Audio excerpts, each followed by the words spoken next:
Եթե չլներ Ռուսաստան այդ 44 օրյա պատերազմի ժամանակ, մենք մի շաբաթից պարտվելու էինք։ Սա օթից չեմ ասում, ես ասում եմ մարդ, որը քաջա տեղյակա ամեն ինչի մասին։ Մենք ունենք այսօր պետություն, բայց մենք դեռ չենք դառել պետականամետ ժողովուրդ լիովին, որտեղ մենք փորձում ենք մեր ղեկավարների սխալները ջարդել ուրիշ պետության վրա։ Ասենք լավ, Ռուսաստանը չի խառնվե կամ չի բանարե կամ լավ չի իրան պահե կամ չգիտեմ ինչ արե, չգիտեմ։ Ես լիովին հակառակը գիտեմ։ Մենք մի բան պետք է հասկանանք հստակ։ Եթե մենք մեկի հետ ունենք ստրատեգիական պայմանագիր, դա միջազգային բանում չի նշանակում, որ նա իր հետաքրքրությունները պետք է դնի այն կողմ ու զբաղվի մեր հետաքրքրություններով։ Ռուսաստանը երբ է ասել, որ Ղարաբաղը, ասենք, Ադրբեջանի տարածքը։ Տենց հայտարարություն մենք լսել ենք։ Հիշեք հայտնի Ելցինի ելույթը։ Ասել, это трудный вопрос, это надо решать։ Դրանից հետո ստեղծվել է այդ Մինսկի խումբը։ Ու այդ Մինսկի խումբից միայն ու միայն Ռուսաստանն էր,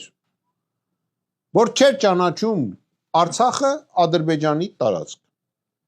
Հա, միևնույն ժամանակ չէր ճանաչում, որ դա մերն է։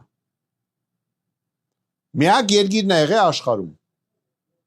որը որ ինչ որ քաշում էր։ Բացի դրանից, այնպես չի, որ Ադրբեջանը լսել է Մոսկվային, որ տենց մի հատ զանգով կամ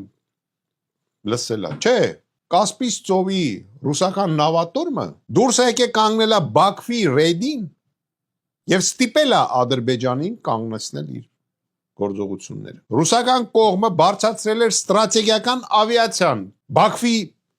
վրով թռնում էին արդեն։ Միայն դրանից հետո ալիվը կանգնե։ Դրա համար էլ Թուրքիան, հիշում եք, Էրդողանը շատ ծանր էր տարել։ Խես կանգնե։ Հիմա բացատրում եմ խիա կանգնե։ Այն մնացածը չասեմ, նորից եմ կրկնում։ Եթե չլներ Ռուսաստանը, մենք մի շաբաթ էլ չէինք դիմանա։ Եթե չլներ Ռուսաստանը, Թուրքիան բացահայտ էր մտնելու Երևան։ Եթե չլներ Ռուսաստանը, Իրանը մտնելու էր Սյունիք։ Ռուսական կողմը արել է ավելին, քան 90% Հայաստանի ճանաչումը։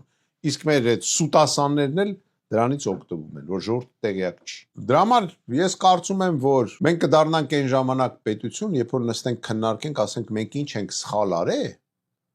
որ մեր ստրատեգիական սահյուզնիկը իրան պահելա ոչ այն ձև, ոնց որ մենք սպասում էինք։ Այս լոգիկան երբ որ աշխատեց, այն ժամանակ կարանք ասենք, որ մենք մեր պետությունը պահպանելու ենք։